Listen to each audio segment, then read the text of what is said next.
صفحے کے آخر سے لائن نمبر 4 سورہ مائدہ کی آیت نمبر 92 اعوذ باللہ من الشیطان الرجیم بسم اللہ الرحمن الرحیم فبما نقضهم ميثاقهم لعناهم وجعلنا قلوبهم قاسية يحرفون الكلمة عن مواضعه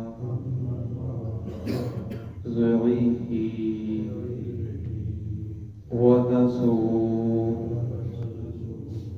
حظا مما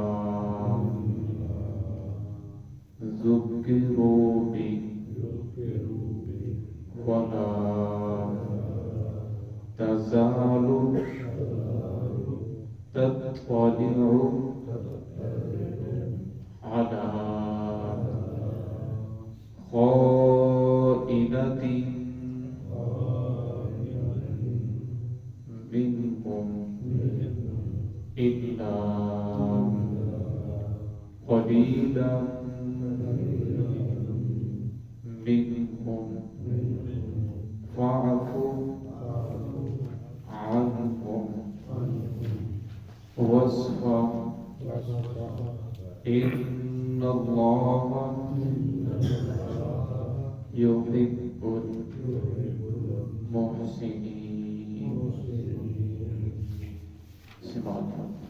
بسم الله الرحمن الرحيم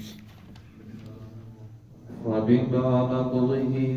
ميثاقهم لعناهم وجعلنا قلوبهم قاسية يحرفون الكلم عن مواضعه ونسوا حظا مما ذكروا به ولا تزال تطلع على خائنة منهم إلا قليلا منهم فاعف عنهم واصفح إن الله يحب المحسنين. فبما نقضهم ميثاقهم لعناهم وجعلنا قلوبهم قاسية. بس اس وجہ سے انہوں نے جو وعدہ کیا تھا اس وعدے کو توڑا. لعناهم ہم نے ان پر لعنت کی. وجعلنا اور ہم نے بنا دیا قلوبهم قاسیہ ان کے دلوں کو سخت. یحرفون الکلم عن مواضعه وہ تحریف کرتے تھے کلمات کی عن مواضعه ان کی جگہوں سے یعنی آگے پیچھے کرتے تھے. ونسوا حظا اور انہوں نے بھلا دیا بہت سارا حصہ مما ذکروا به جو انہیں یاد دہانی کے لیے یاد کرنے کے لیے دیا گیا تھا. ولا تزال تطلع على خائنة منهم اور ہمیشہ آپ یہ وسلم کو فرمایا جا رہا ہے کہ ہمیشہ آپ مطلع ہوتے رہیں گے على خائنة منهم ان میں سے کسی نہ کسی خیانت کے اوپر الا قليلا منهم مگر ان میں سے بہت تھوڑے ہیں جو ایمان لانے والے ہیں. فاعفو عنهم بس آپ انہیں معاف کر دیں. واصفح ان سے درگزر والا معاملہ کریں. ان اللہ یحب المحسنین بے شک اللہ رب العزت محبت کرتا ہے محسنین سے احسان کرنے والوں سے نیکی کرنے والوں سے. گزشتہ آیت کے اندر اللہ رب العزت نے بنی اسرائیل سے یہ وعدہ لیا تھا اور یہ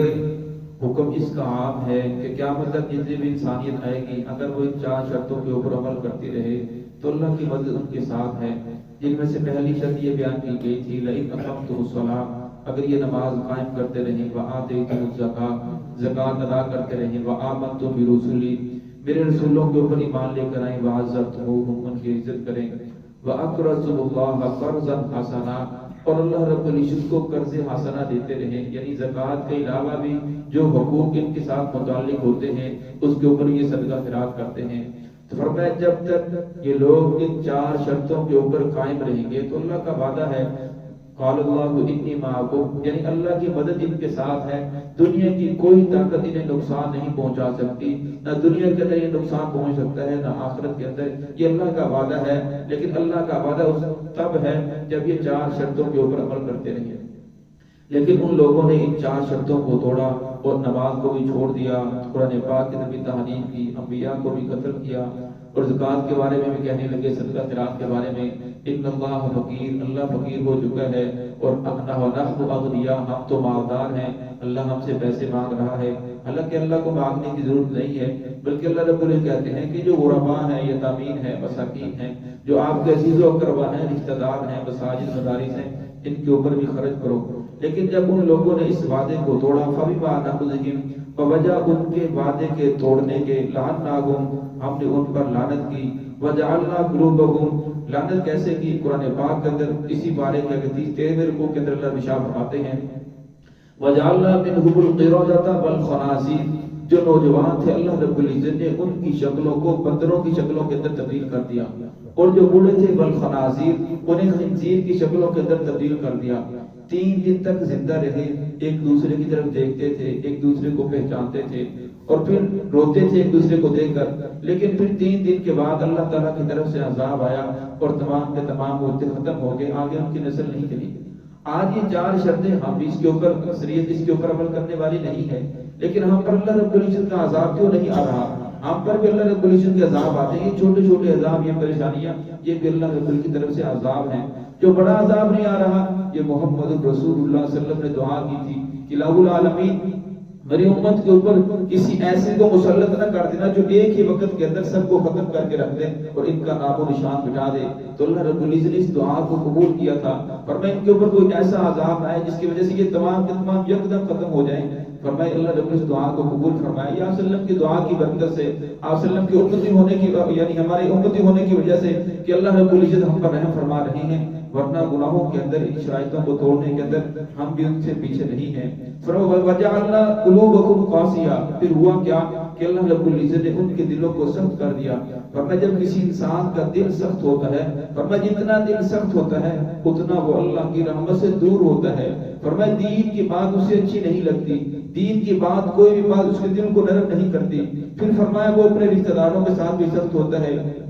اپنے بھی بچوں کے ساتھ بھی اس کا دل سخت ہوتا ہے۔ فرمایا وہ جہاں بھی چلا جائے اس کو کسی کے اوپر رحم نہیں آتا، کیونکہ جب اللہ رب العزت دلوں کے اندر سختی ڈال دیتے ہیں۔ اور فرمایا یہ جو یہودی تھے، قرآن پاک کے اندر اللہ رب العزت جگہ ارشاد فرماتے ہیں، فرمایا یہ آپ صلی اللہ علیہ وسلم کو ایسے پہچانتے ہیں،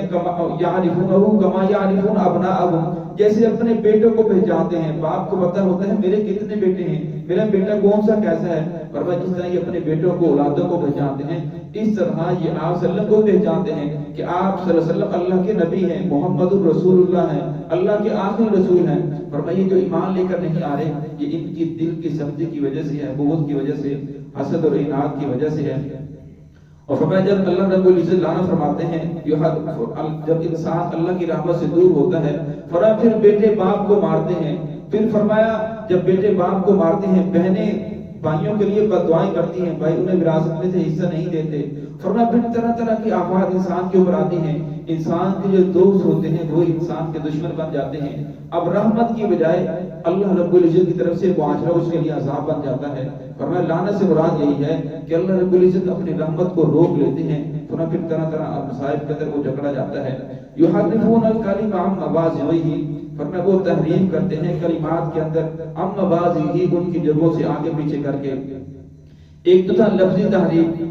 تحریف بھی کرتے تھے تورات کے اندر، اور معنوی تحریف بھی کرتے تھے، لیکن قرآن پاک کا یہ معجزہ رکھا ہے، قرآن پاک کے کوئی اس کی لفظی تحریف نہیں کر سکتا۔ معنوی تحریف بھی کچھ لوگ کرتے ہیں۔ آج دیکھتے ہیں جو آدمی بھی جواب سود کے جواز کا نکال رہا ہے کوئی نہ کوئی، تو فرمایا اس کے پاس کوئی نہ کوئی اس کا وہ فتویٰ لیے پھر رہا ہے، فتوے بک رہے ہیں، وہ فتویٰ لیے پھر رہا ہے کہ سورج جائز ہے، یہ چیزیں جائز ہیں، آن لائن اتنے کاروبار ہیں جو ان میں سے بہت سارے حرام ہیں، لیکن ان کے پاس فتویٰ موجود ہے۔ وہ لوگوں کو گھر گھر جا کر ان کی ترغیب دیتے ہیں، آپ بہت ہو جائیں گے، آپ کو چوٹ لگ جائے گی، بچوں کو اتنے پیسے ملیں گے، یہ ہوگا وہ ہوگا، اور پھر لوگ بھی تحقیق نہیں کرتے کہ یہ جائز ہے یا نہیں جائز، پھر پیسے پھنس جاتے ہیں، پھر مجبوری کے تحت وہ دیتے ہی رہتے ہیں اور گناہ چڑھتا چلا جا رہا ہے۔ تو فرمایا کہ وہ تحریف کرتے ہیں کلمات کے اندر، اللہ رب العزت کلام کو تبدیل کرنے کی کوشش کرتے ہیں۔ وَنَسُوا حَظًّا مِّمَّا ذُكِّرُوا بِهِ، فرمایا انہوں نے بہت سارا حصہ بھلا دیا جو انہیں یاد دہانی کے لیے دیا گیا تھا۔ ان میں سے ایک حصہ میں سے یہ بھی تھا کہ محمد رسول اللہ صلی اللہ علیہ وسلم کے اوپر تم لوگوں نے ایمان لے کر آنا ہے۔ آپ صلی اللہ علیہ وسلم کے دنیا میں تشریف لانے سے پہلے وہ آپ صلی اللہ علیہ وسلم کے وسیلے سے دعا کرتے تھے کہ الہ العالمین آخری نبی کے وسیلے سے ہمیں فتح عطا فرما، لیکن جب آپ صلی اللہ علیہ وسلم تشریف لائے تو ان لوگوں نے آپ صلی اللہ علیہ وسلم پر ایمان لے کر نہیں آئے بلکہ آپ کی نبوت کا انکار کیا، اور فرمایا جو اللہ اور اس کے رسول کے ساتھ خیانت کرے، جو اللہ اور اس کے رسول کی بات کو ٹھکرا دے، فرمایا پھر دنیا کا کوئی اور انسان اس سے وفا کی امید رکھے، فرمایا ہرگز نہیں، وہ کسی اور کے ساتھ وفا نہیں کر سکتا، نہ وہ قوم کے ساتھ وفا کرتا ہے، نہ وہ ملک کے ساتھ وفا کرتا ہے، حتیٰ کہ اپنے والدین کے ساتھ وفا نہیں کرتا، اپنی اولاد کے ساتھ وفا نہیں کرتا، اپنی اولاد کے عقیدوں کو بگاڑ رہے ہیں، بچہ پیدا ہوتا ہے اسے بددین بنا رہے ہیں اور اسی تربیت ایسی کر رہے ہیں کہ وہ بھی محمد رسول اللہ صلی اللہ علیہ وسلم کے دین کے خلاف ہو جائے، اس کے اوپر ایمان لے کر نہ آئے، فرمایا خود تو جہنم کے اندر جائیں گی، اپنی اولادوں کو بھی جہنم کی طرف لے کر جا رہے ہیں، فرمایا جس کی وجہ سے ان سے کوئی بھی انسان وفا کی امید نہ رکھے، کیونکہ یہ اللہ اور اس کے رسول کے ساتھ خیانت کرنے والے ہیں۔ یحرفون الکلم عن مما ذکروا به ولا تزال تطلع على خائنۃ منهم، فرمایا ہمیشہ آپ مطلع ہوتے رہیں گے ان کی خیانت پر، کسی نہ کسی خیانت کے اوپر آپ صلی اللہ علیہ وسلم مطلع ہوتے رہیں گے، یہ آپ صلی اللہ علیہ وسلم کو کبھی بھی فائدہ نہیں پہنچائیں گے، نقصان پہنچاتے رہیں گے۔ ایسا ہوا کہ ان کا بخاری شریف کی روایت ہے، اس کا خلاصہ یہ ہے کہ یہود کا ایک بڑا آدمی تھا جو قوم کے اعتبار سے بڑا تھا، ویسے ہی مالدار آدمی تھا، اب اس نے ایک غریب گھرانے کی عورت کے ساتھ بدکاری کی، عورت بھی شادی شدہ تھی، یہ بھی شادی شدہ تھا، جب انہوں نے بدکاری کی تو بات پھیل گئی، جب بات پھیلی تو ان لوگوں نے بات کو دبانے چاہا، لیکن جب لوگوں نے احتجاج کیا تو اب یہ لوگ بات کو چھپانے کے لیے ان کے جو بڑے بڑے تھے وہ جمع ہوئے کہ آخر کی کیا کیا جائے جس طرح یہ بات چھپ جائے، کیونکہ شادی شدہ اگر انسان زنا کرتا ہے تو اس کی سزا رجم ہے، یعنی پتھر مار مار کر سنسار کر دیا جائے۔ اب وہ کہنے لگے کہ موسیٰ علیہ السلام کی شریعت تو سخت ہمیں معلوم ہے، محمد رسول اللہ صلی اللہ علیہ وسلم کی شریعت نرم ہے، ان سے جا کر فتویٰ لیتے ہیں، لہذا ان کے فتوے کے مطابق عمل کریں گے تو لوگوں کا منہ بھی بند ہو جائے گا تو ہمارا کام بھی چل جائے گا۔ لیکن جب وہ ان کے بڑے تھے ان کو بھیجنے لگے تو کہنے لگے کہ اگر محمد رسول اللہ صلی اللہ علیہ وسلم کی شریعت کے اندر بھی حکم رجم ہی ہو کہ قتل کر دیا جائے، پتھر مار مار سنسار کیا جائے، پھر آپ نے حکم نہیں ماننا، اگر کوئی نرم حکم ہو تو اسے قبول کر لینا ہے۔ اب وہ آپ صلی اللہ علیہ وسلم کے پاس آئے تو یہود کا ایک بڑا عالم تھا جس کا نام تھا ابن سوریہ، وہ فدق کے اندر رہتا تھا، اسے بھی ساتھ لے کر آئے تو رسول اللہ صلی اللہ علیہ وسلم کی مجلس کے اندر پہنچے، آپ صلی اللہ علیہ وسلم سے انہوں نے فتویٰ طلب کیا تو آپ صلی اللہ علیہ وسلم جو ان کا عالم تھا ابن سوریہ اس سے پوچھا کہ تورات کے اندر اس کا حکم کیا ہے، تو وہ خاموش، اصل فرمایا مجھے پڑھ کر سناؤ، بتاؤ وہ تورات کے اندر حکم کیا ہے۔ اب اس نے پڑھنا شروع کیا، شروع سے پڑھا اور آخر سے پڑھا، درمیان میں چھوڑ دیا، الحمدللہ رب العالمین، اب درمیان سے چھوڑ کر اہدنا الصراط المستقیم، یعنی اول سے پڑھا اور آخر سے پڑھا، درمیان سے چھوڑ دیا۔ وہ عبداللہ بن سلام رضی اللہ تعالیٰ تشریف فرما تھے، کہنے کہ یا رسول اللہ عدو اللہ، یہ اللہ کا دشمن ہے، اس نے جھوٹ بولا ہے، درمیان سے چھوڑ دیا ہے، کیونکہ وہ بھی یہود کے عالم تھے، پھر اسلام لے کر آئے۔ تو جب انہوں نے ان کو مجلس کے اندر ٹوکا تو پھر اس نے دوبارہ صحیح پڑھا تو اس کے اندر بھی حکم یہی تھا کہ اگر کوئی شادی شدہ مرد عورت زنا کرتے ہیں تو ان کو پتھروں کے ذریعے سے سنسار کر دیا جائے، تو لہذا ان لوگوں نے اس بات کو قبول نہیں کیا۔ شریعت محمدیہ کے اندر بھی حکم یہی ہے، اگر کوئی شادی شدہ عورت مرد آپ زنا کرتے ہیں تو انہیں پتھر مار مار کر سنسار کر دیا جائے۔ فرمایا اس طرح یہ لوگ خیانت کرتے رہیں گے۔ اب فرمایا حق بات کو بیان کرنے کے بجائے بلکہ یہ چھپا رہے ہیں کہ کوئی بڑا اگر گناہ کرتا ہے تو فرمایا اس کی وجہ سے فتویٰ بدل جاتا ہے، اگر کوئی عوام کرتی ہے تو پھر قانون بھی حرکت کے اندر آ جاتا ہے۔ فاعف عنہم، لیکن اللہ نے فرمایا کہ جو بھی کرتے ہیں ان کا معاملہ اور اللہ کا معاملہ ہے، لہذا آپ ان کی وجہ سے پریشان نہ ہوں، ہر وقت اپنے اوپر بوجھ، ہر وقت پریشانی کہ یہ لوگ ایمان لے کر کیوں نہیں آ رہے، یہ لوگ سیدھے کیوں نہیں ہو رہے، فرمایا لہذا آپ پریشان نہ ہوں، فاعف عنہم، آپ انہیں معاف کر دیں، وصفہ، ان سے درگزر والا معاملہ کریں، ان اللہ یحب المحسنین، بے شک اللہ رب العزت محبت کرتے ہیں محسنین سے، احسان کرنے والوں سے، نیکی کرنے والوں سے۔ حدیث جبریل کے اندر احسان کی تفصیل یہ کی گئی، جبریل علیہ السلام جس وقت تشریف لائے سے مختلف سوالات کیے، ان میں سے ایک سوال یہ بھی کیا، یا رسول اللہ مل احسان، احسان کیا ہے؟ آپ صلی اللہ علیہ وسلم فرمایا ان تعبد اللہ کأنک تراہ فإن لم تکن تراہ فإنہ یراک، کہ تو اللہ کی عبادت اس طرح کر گویا کہ تو اللہ کی ذات کو سامنے دیکھ رہا ہے۔ اگر تیرے اندر یہ کیفیت پیدا نہیں ہوتی تو پھر کم از کم اتنا خیال ضرور کر کہ اللہ کی ذات تو تجھے دیکھ رہی ہے، تاکہ تیرا دھیان نماز کے اندر ہی رہے۔ تو فرمایا جو لوگ اپنی نمازوں کا خیال کرنے والے ہیں، نیکی کرنے والے ہیں، احسان کرنے والے ہیں، اللہ رب العزت ایسے لوگوں سے محبت کرتا ہے۔ تو ہے کہ اللہ رب العزت ہمیں بھی ان لوگوں کے اندر شامل فرمائے۔ بسم اللہ الرحمن الرحیم۔